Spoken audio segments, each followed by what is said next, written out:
La première révolution russe.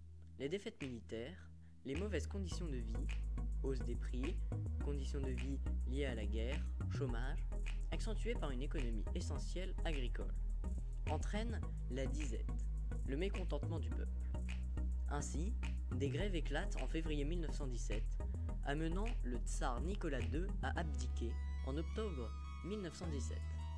Le gouvernement provisoire est renversé par les bolcheviks menés par Lénine, qui met en place la paix immédiate par le traité de Brest-Litovsk en 1918.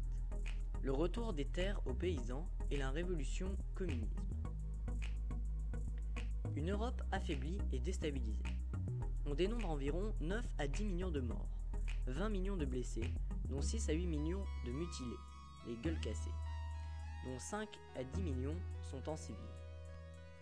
On compte 3 millions de veuves et 6 millions d'orphelins auxquels l'État verse des pensions. Pour faciliter le deuil des familles sans corps, on construit des monuments commémoratifs.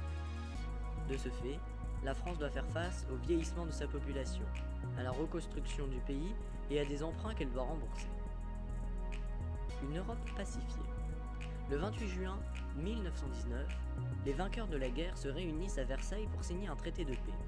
Ce traité donne naissance à 8 nouveaux États, dont les frontières sont remodelées en fonction de la nationalité, comme la Roumanie ou la Tchécoslovaquie.